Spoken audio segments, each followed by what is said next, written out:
aí galera, tudo bem? Vamos hoje então encerrar mais uma unidade temática da apostila 3, a de número 10.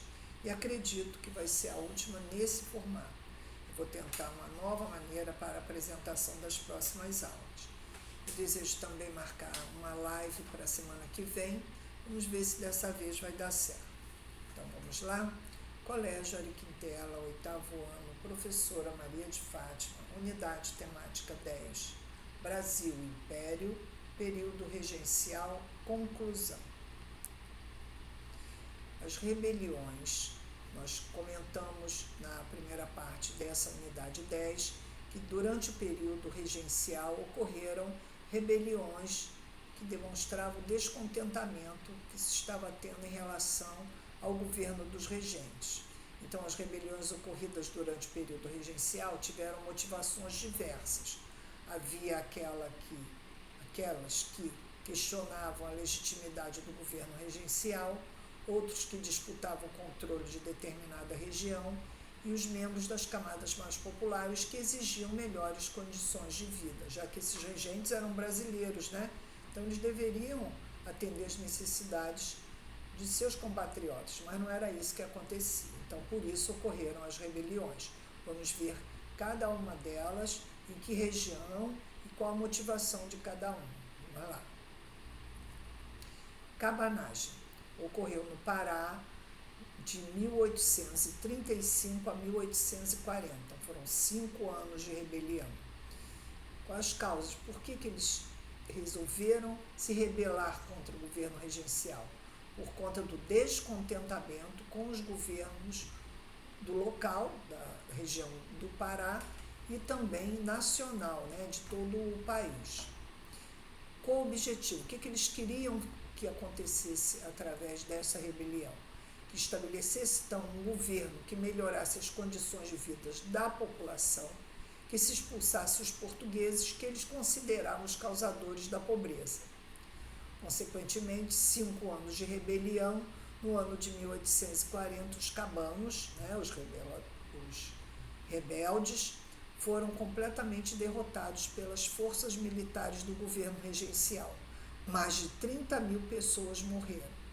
E nós vemos nessa imagem aí, que é uma perspectiva da cidade de Santa Maria do Belém, do Grão-Pará, que era o nome da província que hoje é o estado do Pará, né?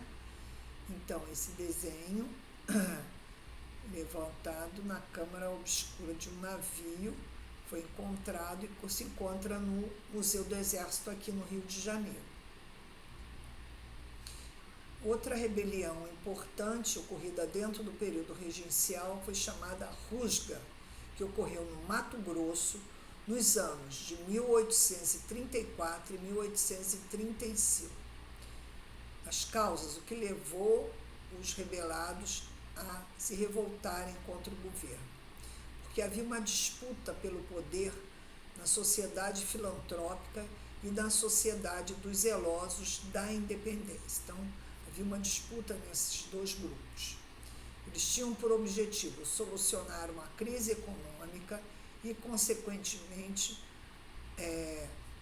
solucionar também o aumento da miséria social.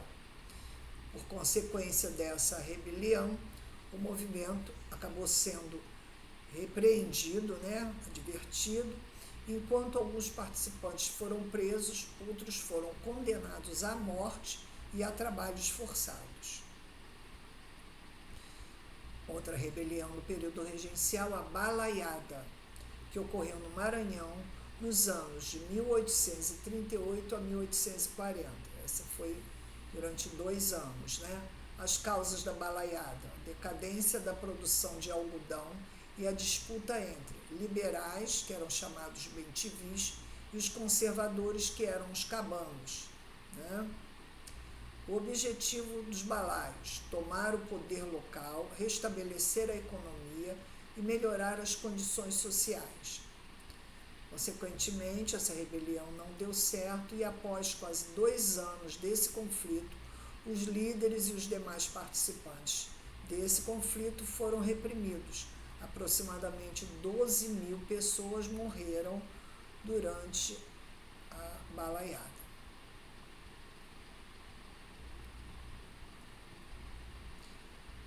Rebelião dos Malês. Ocorreu em Salvador, no ano de 1835. A ideia era a imposição do catolicismo e os maus-tratos sofridos pelos escravizados. Os malês eram os escravos que eram muçulmanos. E os portugueses impunham o catolicismo e não admitiam outra prática religiosa. Então, por isso, os malês se rebelaram contra essa imposição e os sofrimentos que eles eram castigados por praticarem outra religião. Eles tinham o objetivo de acabar com a escravidão, lógico, garantir a liberdade de culto, ou seja, poder praticar sua religião, e a implantação de uma monarquia islâmica. Como eu disse, os malês eram escravizados que praticavam a religião islâmica, né? Eles eram muçulmanos. Consequentemente, mais uma das rebeliões regenciais não deu certo, os malês foram reprimidos, torturados e executados pela Guarda Nacional e pelo Exército. Sabinada, uma outra rebelião que ocorreu na Bahia, também, assim como dos malês, só que no ano de 1837 e 1838. A causa da Sabinada: não aceitação do governo regencial por parte dos liberais da província. Sabinos tinham por objetivo tornar a província da Bahia independente até que D. Pedro II assumisse o governo. Consequentemente, como a gente falou, as rebeliões do período regencial não deram certo e em 1838, após o intenso conflito, o movimento foi contido. Mais de 1.300 pessoas morreram e os líderes foram mortos ou exilados, ou seja, colocados para fora do país. Farroupilha foi a rebelião ocorrida no sul do Brasil. Aqui a gente colocou só Rio Grande do Sul, que é a origem, né? A cidade de Bento Gonçalves, mas ela atingiu até Santa Catarina, né? Foi do ano de 1836 a 1845, veja bem, quase 9 anos, né? As causas da Revolução Farroupilha: questionamento dos altos impostos, o baixo preço dos produtos estrangeiros que concorriam com os produtos locais, separar o Brasil da província de São Pedro do Rio Grande do Sul e implantar uma república na região.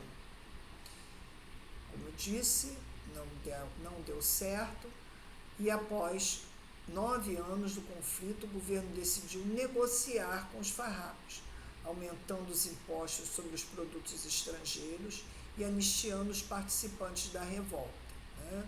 Esses produtos, mais especificamente o charque da Argentina, que concorria com um charque nacional, mas que se pagava mais barato pelo produto estrangeiro do que o produto nacional. Mas os rebelados não aceitaram e alguns foram punidos por isso. Golpe da maioridade. Foi a medida tomada pelos deputados liberais para antecipar a maioridade de D. Pedro de Alcântara. Em 18 de julho de 1840, por causa da instabilidade provocada pelas revoltas ocorridas no período regencial, D. Pedro, com apenas 14 anos, foi coroado como segundo imperador do Brasil. Então, nós vimos, né, anteriormente que todas aquelas revoltas do norte, nordeste e do sul do Brasil estavam insatisfeitos com o governo central. Então, os liberais, muito sagazmente, pensaram: bom, vamos convencer então o rapazinho de assumir o poder para que então nós possamos, junto com ele, governar o Brasil. E assim se fez. Então, maioridade é a elevação da idade, que no caso aqui de D. Pedro só tinha 14 anos e teve que assumir, porque na verdade a idade para ser um governante é apenas a partir de 18 anos, mas ele só tinha 14 até então, né, que ele só faz aniversário em dezembro, a coroação foi em julho, mas assim mesmo ele assumiu, junto com os liberais, então o segundo império do Brasil. A partir desse golpe vai começar o segundo império do Brasil. Nós vemos aí nessa imagem ao lado, mesmo tendo sido propagada só um ano depois, em 20 de julho de 1841, a imagem, então, de Dom Pedro de Alcântara, coroado como Dom Pedro II, o segundo imperador do Brasil. Com isso, concluímos a nossa unidade temática 10.